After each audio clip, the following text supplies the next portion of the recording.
Alors, ces territoires connectés, ça avance comment? On en parle avec Nicolas Guérin, président de la Fédération française des télécoms et qui regroupe donc 18 opérateurs, parmi lesquels les principaux opérateurs télécoms connus du grand public, à l'exception de Free. Mais ça tombe bien, nous avons également en plateau Maxime Lombardini du conseil d'administration du groupe Iliad, donc représentant de Free. Également avec nous en visio Patrick Chaize, sénateur de l'Ain, ardent défenseur de l'échelon local et président donc de l'AVICA, association nationale qui regroupe les collectivités qui sont engagées dans l'aménagement du numérique de leur territoire, l'aménagement numérique. Je vais y arriver. Première question pour vous, Nicolas Guérin, puisque on en a déjà parlé ensemble de ce New Deal mobile. En 2018, l'ARCEP et le gouvernement annoncent des engagements des opérateurs pour accélérer la couverture mobile des territoires. Donc, point d'étape, où en sommes-nous ? Alors ça avance très très bien, puisque dans le New Deal, vous vous rappelez, il y a différents engagements qui ont été pris. Il y a d'abord le fait de généraliser la 4G à tout le territoire. Donc aujourd'hui, on est à 82% des sites des opérateurs qui ont été convertis à la 4G. Ça veut donc dire que 82% de nos concitoyens peuvent accéder à des services haut débit bien supérieurs par rapport à la 2G, à la 2G ou à la 3G. Et puis il y avait un autre dispositif aussi dans le New Deal qui est extrêmement important, c'était le fait de résorber les zones blanches. Donc on a aujourd'hui déployé plus de 762 nouveaux pylônes qui permettent à des zones d'habitation qui vont de quelques dizaines d'habitants à quelques milliers d'habitants d'accéder directement à la 4G et donc à l'Internet mobile et à la voie mobile, alors que jusqu'à maintenant, ils n'avaient pas accès à ces services qui sont en général très très attendus. Maxime Lombardini, comment ça progresse sur le terrain ? Ça fonctionne bien. Ça fonctionne bien. C'est une très bonne collaboration entre les services de l'État, les opérateurs, puisqu'à chaque fois, on est 4 opérateurs sur le même pylône, donc il faut se mettre d'accord. Et ce n'était pas gagné à l'avance, et tout ça fonctionne très bien. Et avec les élus également, qui ont toujours un travail important à faire pour accompagner les installations de pylônes dans les territoires. On arrive donc encore à poser des antennes et des pylônes Alors, c'est des endroits où c'est attendu. Oui. Alors paradoxalement, parfois, quand ça arrive, ça peut susciter quelques résistances, parce qu'un pylône, c'est parfois visible. Mais on va sur des zones qui sont vraiment des laissés pour compte de la couverture. Et chaque jour, on a des pylônes nouveaux qui sont installés à des endroits où vraiment il n'y avait pas de débit ou pas de couverture tout court. Donc c'est des vraies révolutions localement, parfois pour assez peu d'habitants, mais ces habitants, ils comptent aussi. Alors, on va justement donner la parole au sénateur Patrick Chaize. Bonjour. Vous travaillez depuis une quinzaine d'années, je dirais, à la mise en œuvre de réseaux de communication pour les communes de l'Ain. J'ai l'impression que ça accélère plutôt bien à votre niveau. Et je me posais la question, justement, puisque vous avez un des premiers réseaux d'initiatives publiques départementaux en zone rurale, c'est pas qu'une question d'argent, c'est aussi une question de volonté, non, sur le terrain, pour que ça avance. Oui, alors déjà pour bien faire la différence, nous passons du mobile au fixe en parlant des initiatives publiques, puisque sur le mobile, les collectivités n'ont pas d'investissement à réaliser. C'est bien ce sont bien les opérateurs qui réalisent ces investissements. Alors dans le cas du New Deal, les collectivités interviennent pour accompagner, pour pouvoir cibler certaines zones et donner des priorités. Ça a été une des négociations menées dans le cadre du New Deal et qui est plutôt efficace. Et aujourd'hui, sur le mobile, nous regardons cela avec bien sûr grand intérêt pour que les objectifs soient tenus. L'objectif étant effectivement, comme l'a dit Nicolas Guérin, la couverture à 100% du territoire en 4G. Sur les réseaux d'initiative publique, oui, vous avez tout à fait raison. En fait, pourquoi des réseaux d'initiative publique ? Tout simplement parce que quand on a commencé à élaborer les projets de fibre optique, la France a été finalement coupée en trois zones. Une zone très dense, les grandes villes, dans laquelle on a considéré que la concurrence pouvait se faire par les infrastructures. Et donc là, on a laissé aux opérateurs l'initiative de réaliser. Une zone intermédiaire, qu'on a appelée la zone AMI, qui a été une zone sur laquelle certains opérateurs, 2 opérateurs en fait, se sont proposés de réaliser des investissements en ouvrant leur réseau aux autres opérateurs. Ça a été donc une condition réglementaire de ça. Et puis tout le reste du territoire, où en fait il ne se passait rien. Et là, les collectivités effectivement ont pris leurs responsabilités et ont pris l'initiative d'intervenir pour faire en sorte que l'ensemble du territoire national soit couvert. Donc à cette époque, il y a une quinzaine d'années, et puis c'est décliné au fil du temps, il fallait être visionnaire, et je crois que les collectivités l'ont été pour s'investir sur ce sujet. Alors, avant de continuer sur le fixe, je voulais terminer le point sur le mobile déjà. Il faut qu'on parle un peu de la 5G. Sur la 5G, c'est plus délicat, Maxime Lombardini, quand on arrive dans les territoires? Il faut être honnête, on n'est pas encore au même niveau de couverture que quand on parle du New Deal. Le New Deal, c'est apporter la 4G et la couverture. La 5G, elle est en train de commencer par des zones plus denses. Mais on voit que ce n'est pas forcément réservé qu'aux grands territoires, cette 5G, finalement, quand on observe les premiers déploiements. Alors, on a fait, nous, le choix de déployer des fréquences basses, des fréquences 700, qui permettent d'avoir une couverture très étendue. Donc, aujourd'hui, on couvre déjà plus de 50% de la population. Mais c'est vrai qu'on ne parle pas de la même couverture que le New Deal, qui va beaucoup plus loin à ce stade. Mais c'est normal, la 5G démarre tout juste. Ça vient de commencer, finalement. Un point sur la 5G aussi, Nicolas Guérin? Sur la 5G, en fait, ça se déploie. On l'a toujours dit qu'on allait faire un déploiement raisonnable, raisonné, en concertation avec les collectivités dans le cadre de débats locaux. Donc c'est ce qu'on fait. Donc ça prend un peu plus de temps que effectivement ce qui était prévu à l'origine. Mais enfin, on a quand même un bon rythme de déploiement, parce qu'aujourd'hui, on a plus de 12 000 sites qui sont en 5G. Je parle tout opérateur confondu, intégrant aussi nos camarades de Free. Donc 12 000 sites, plus de 12 000 sites, et plus de 2 800 sites qui sont sur des fréquences 3, 4, 3, 5, qui sont les fréquences qui ont été attribuées l'année dernière. Donc on a bien effectivement, comme vous le dites, une implémentation, un déploiement qui se fait dans les zones denses, mais aussi dans les zones moins denses. Et d'ailleurs, on a des obligations. On doit déployer faire un quart de nos déploiements dans ces zones moins denses, au bénéfice donc de zones qui par définition sont plus rurales ou moins urbaines en tout cas. C'est pas forcément le modèle qu'on avait sur la 4G. Je parlais des freins sur le terrain, parce qu'il y a des grosses inquiétudes autour de la santé. Alors on a eu un rapport de l'ANSES plus ou moins rassurant. Il est quand même extraordinairement rassurant. Je veux dire, quand vous avez un groupe d'experts qui vous dit qu'il est peu vraisemblable qu'il y ait un risque pour la santé pour des fréquences, c'est une étude scientifique qui est faite sur la base de milliers de documents. Une conclusion, il est peu vraisemblable. Je pense qu'on peut la traduire par « il n'y a aucun risque ». Pour la santé. Il manque aussi des mesures, c'est ça qu'on lit aussi dans le rapport. Ce que dit le rapport, c'est qu'il distingue effectivement les fréquences qui ont été attribuées là, qui sont les fréquences 3, 4, 3, 5, et celles qui seront utilisées dans 2-3 ans, qui sont les fréquences 26. Et c'est pour ces fréquences 26 qu'effectivement l'ANSES dit il faudra regarder. On est totalement d'accord, je pense que tous les opérateurs sont d'accord pour procéder à ces vérifications. Ces fréquences, elles sont exploitées vraiment d'ici 3 ans, on a le temps de faire ces mesures. Ce qui est important, c'est effectivement de rassurer sur les fréquences qu'on utilise en ce moment, c'est-à-dire les fréquences basses dont parlait Maxime Lombardini tout à l'heure, les fréquences 700, les fréquences 2100, et puis les fréquences 3, 4, 3, 5 qui ont été attribuées. Et là, je crois que le rapport de l'ANSES est sans équivoque. Il n'y a pas de risque pour la santé lié à l'exploitation de ces fréquences. Une réaction, Maxime Lombardini, là-dessus ?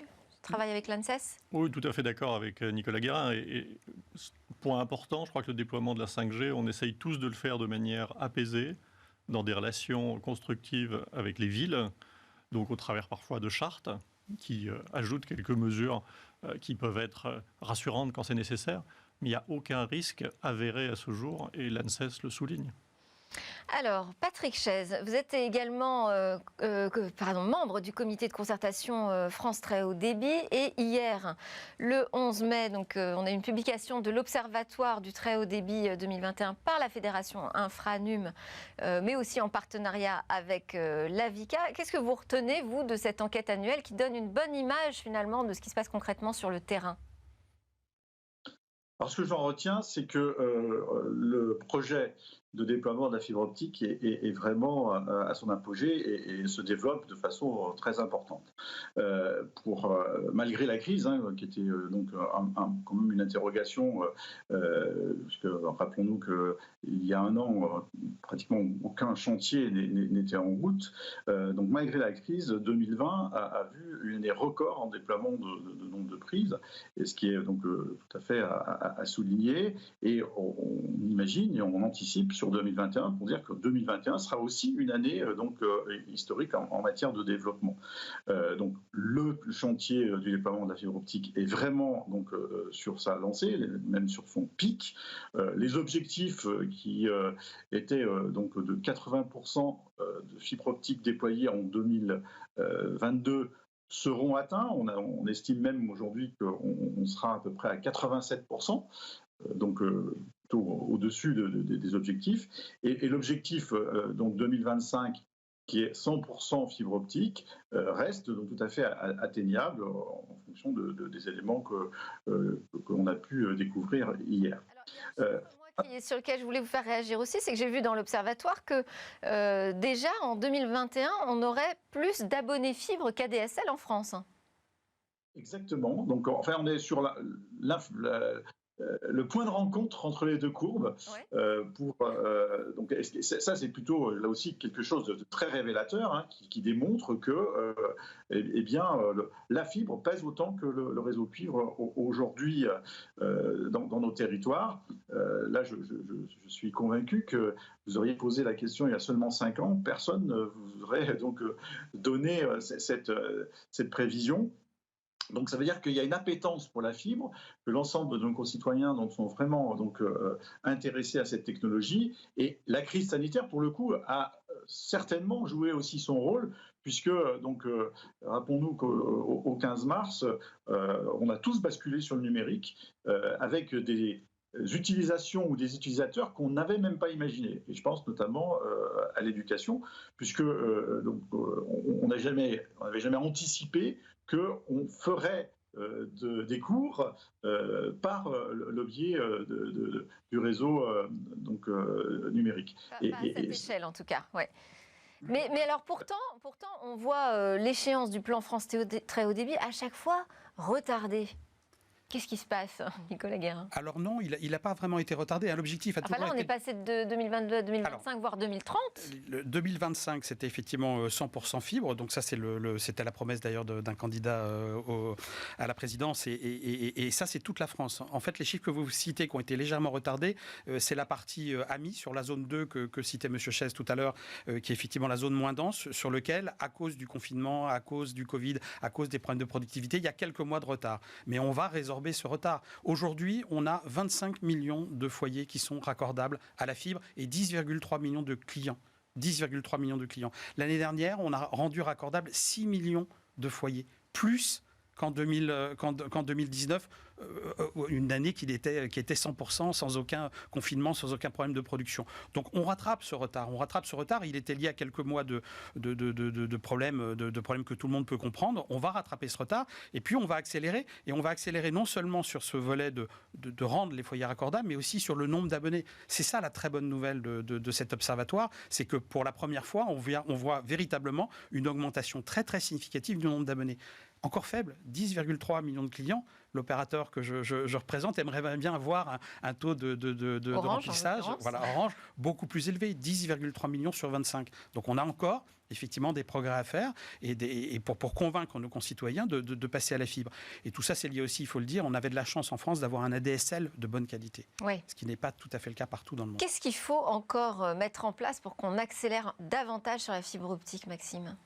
La première chose que je voudrais dire, c'est que c'est un succès collectif énorme, ce déploiement fibre en France. On peut parler de retard, mais on est très en avance par rapport aux autres pays européens et apporter souvent plus d'1 gigabit à des foyers qui parfois n'avaient que 3-4 mégabits jusque-là en ADSL. Je pense au réseau d'initiative publique, par exemple. C'est assez extraordinaire. Et tout ça pour des prix qui sont assez bas. Enfin, on parle d'abonnements entre 20 et 40 euros. Comparé aux autres pays d'Europe, généralement. La fibre, on est plutôt autour de 40 quand même. Hein. Même 40 euros. Aux États-Unis, un équivalent, ça n'existe pas déjà, et c'est beaucoup, beaucoup, beaucoup plus cher. Et on trouve ça nulle part ailleurs en Europe. Donc, un très grand succès est collectif. C'est-à-dire, c'est les opérateurs, c'est la puissance publique, c'est localement tous les élus locaux. Et tout ça fonctionne bien. L'appétit des Français est très fort. Alors, qu'est-ce qu'on peut faire pour aller encore plus vite et remplir les réseaux ? Là, il y a une mesure, mais qui est, je crois, en préparation chez Orange, qui est d'arrêter déjà la commercialisation du cuivre, ne plus vendre de nouveaux accès sur toutes les zones où il y a déjà 4 opérateurs fibres et que le fibrage est bien fait. Donc là, l'incitation à migrer vers la fibre est très forte. Et puis, dans un deuxième temps, mais ça c'est entre les mains de l'opérateur historique qui détient le réseau, c'est le démontage. Mais la première étape est très importante, déjà d'arrêter de vendre de nouveaux accès cuivre. Ça veut dire qu'on crée des déménagements. Si les citoyens souhaitent quand même avoir de la DSL, L'objectif, si je peux me permettre, c'est de les convaincre qu'effectivement la fibre leur apportera exactement les mêmes services, voire plus, voire beaucoup plus. Mais en tout cas, ils ne perdront rien. Oui, mais il y a toujours cette inquiétude de l'installation, la fibre qui va devoir passer dans mon jardin, traverser mes murs. C'est pour ça que le processus de fermeture du cuivre, d'abord, ça ne peut pas être qu'un processus de l'opérateur historique. Ça doit être un processus de marché avec le régulateur, avec les pouvoirs publics, avec nous aussi, nos autres partenaires, les opérateurs, qui sont aussi des clients d'Orange sur la partie cuivre. Donc il faut un processus de concertation. Et il faut rassurer, tout simplement, encore une fois, en matière de télécommunication, on a besoin d'expliquer et de rassurer les gens. Il faut les rassurer sur le fait que oui, peut-être va falloir tirer un fil du poteau vers leur maison, mais ça se fera très facilement, remplacement du faire fil des expérimentations. Voilà, et donc c'est exactement là où je voulais en venir. C'est-à-dire qu'on est en train de mener des expérimentations, on va continuer de mener des expérimentations. De quoi? On prend une ville, on prend une zone, et puis effectivement, on simule le processus de passage à la fibre. C'est-à-dire qu'on explique aux gens qu'effectivement, ils peuvent passer au cuivre, on leur montre comment ça se passe, on travaille avec tous les opérateurs, on travaille avec les entreprises qui sont sur la commune, etc., pour montrer à tout le monde que l'avant et l'après-fibre, ils auront plus de services, pas moins, et qu'il n'y aura pas de conséquences négatives de la fermeture du cuivre. Et ça, on a passé une étape très très importante l'année dernière avec une expérimentation à Lévis-Saint-Nom dans les Yvelines, et là, on va proposer à nos partenaires, aux régulateurs, 4 nouvelles expérimentations dans les semaines, mois à venir, pour justement poursuivre ce travail de pédagogie qui est extraordinairement important, encore une fois, pour que tout se passe bien et que le cuivre puisse s'éteindre tranquillement aussi, parce que l'idée c'est que les gens qui résistent, qui ne voudraient vraiment pas passer à la fibre, aient le temps de s'habituer. On parle de fermeture du cuivre en 2030, oui. Au final, de 2021 à 2030. Donc on a le temps aussi un petit peu. C'est vraiment 2 étapes. Une première qui est d'arrêter de vendre de nouveaux accès, donc des gens qui s'abonneraient aujourd'hui, qu'on leur propose d'entrée de jeu la meilleure des technos. Et ça, tous les opérateurs le font. Aujourd'hui, on arrête de proposer des abonnements ADSL ? C'est ce qu'on va proposer. C'est quelque chose dont on discute avec le régulateur. Y compris chez Free ? Alors nous, on le fait déjà sur toute la zone, c'est-à-dire importante, sur laquelle on peut proposer la fibre. On ne propose que la fibre. Prendre une analogie, ce serait un peu absurde. Ce serait vendre une télévision noir et blanc quand vous avez la télévision couleur. On peut se dire, il y a des gens qui sont attachés au noir et blanc. Il y a quand même la question, alors on va peut-être enchaîner avec la fin du cuivre, mais la question de la fiabilité aussi, de la technologie. On sait que le téléphone, il a toujours fonctionné. Bon, sur l'Internet, c'est pas forcément aussi évident. Patrick Chaise, je voulais vous faire réagir quand même aussi sur cette question du déploiement de la fibre optique. Je disais au démarrage, il n'y a peut-être pas qu'une question d'argent, mais est-ce qu'on a une question d'argent quand même sur les déploiements de fibre optique ? Est-ce qu'on a un problème de financement encore aujourd'hui ? Alors, j'allais dire aujourd'hui, depuis peu, depuis le plan de relance, on garantit qu'on va donc sur du 100% fibre. Néanmoins, le réseau fibre optique, comme tous les réseaux, sont des réseaux vivants. Et il y aura donc des dépenses à accompagner. Je pense notamment à la mise en souterrain des réseaux, au renforcement de ces réseaux, aux extensions de ces réseaux, voire même aux branchements complexes, aux branchements longs, qui sont donc beaucoup plus onéreux qu'un branchement classique, bien sûr, de centre-ville. Donc tout cela, il va falloir effectivement mettre des outils d'accompagnement financier pour permettre d'assurer donc à la fois l'irrigation totale et l'accompagnement de la vie des réseaux dans les territoires ruraux, qui sont des territoires, évidemment, par définition, où l'équilibre financier est beaucoup plus complexe à atteindre. Alors, donc oui, il y aura des choses. Je voulais juste ajouter un chiffre de l'Observatoire pendant que vous continuez à m'expliquer. C'est 2,1 millions de locaux en difficulté parmi les 6,5 millions restants. Quelles sont les difficultés qui sont rencontrées ? Le coût, principalement. C'est-à-dire que quand vous avez un branchement en centre-ville où avec quelques centaines d'euros, vous allez pouvoir, 150 ou 200 euros, vous allez pouvoir raccorder tout un immeuble et que vous avez une ferme tout à fait isolée à 3 km de la plus proche habitation, vous voyez que les coûts ne sont pas les mêmes. Et pour pouvoir faire ces branchements et donc faire en sorte que tout le monde ait accès à la fibre, il va bien falloir trouver des outils de péréquation pour accompagner les investissements. Et alors Patrick Chaise, est-ce que ça vous inquiète, vous, cette progressive disparition du cuivre ? Pas du tout. J'allais dire même que c'est quelque chose qui me paraît assez naturel et assez responsable. Je crois que quelque part, le passage du cuivre à la fibre optique, c'est une évolution technologique qui va faire que demain, le réseau de communication national sera la fibre optique. Et il n'y a rien de problématique en cela. Vous savez, en 2015, j'avais proposé déjà, lors d'un débat parlementaire, un amendement pour faire en sorte que dans les secteurs qui disposaient de la fibre optique, on ait un regard différent en termes de régulation. Parce que, donc Nicolas Guérin ne l'a pas dit, mais ce qu'il faut savoir, c'est que le prix du cuivre, il est péréqué aujourd'hui. Il est péréqué en fonction du nombre d'abonnés. Si demain, par rapport à votre demande, il n'y a plus qu'un abonné qui veut du cuivre, c'est lui qui va porter la charge de l'ensemble du réseau. Donc vous voyez bien que le prix du cuivre va donc, de façon structurellement, monter pour faire en sorte qu'il puisse s'équilibrer. Ce qui sera insupportable, évidemment, par l'abonné qui voudrait garder cette technologie. Donc, de façon assez, là aussi, naturelle, eh bien, par la régulation, on va faire en sorte que ce réseau s'éteigne dans les meilleures conditions. Et je rejoins Nicolas Guérin pour dire que c'est un regard qu'on doit avoir collectivement. Orange a été l'opérateur historique qui avait donc le monopole de ce réseau, mais c'est un réseau national et on doit donc, à mon sens, collectivement trouver les bonnes solutions pour que tout le monde sorte gagnant-gagnant de cette opération. Est-ce que les prix ne risquent pas d'augmenter avec la fin du cuivre, Maxime Lombardini ? On est sur un marché où il y a beaucoup de concurrence. C'est la meilleure des garanties, je pense, sur les prix.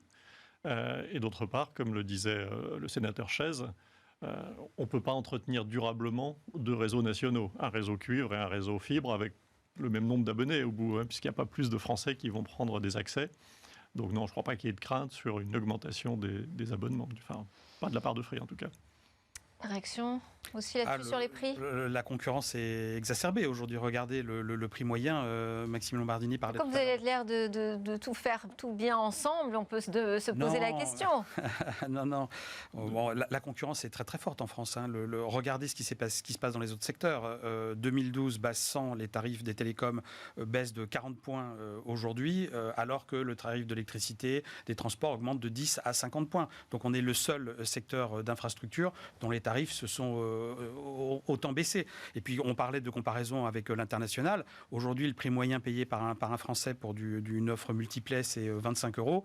Américain, 94 €. Allemand, 45 €. Espagnol, 44 €. Donc on est sur des tarifs qui sont bien plus bas. Cette concurrence, d'ailleurs, Free a lancé l'offre Free Pro. Elle arrive aussi sur le marché des entreprises. Et je voulais noter aussi ce chiffre qui est sorti de l'Observatoire. C'est une entreprise sur 3 qui est désormais raccordée à la fibre optique.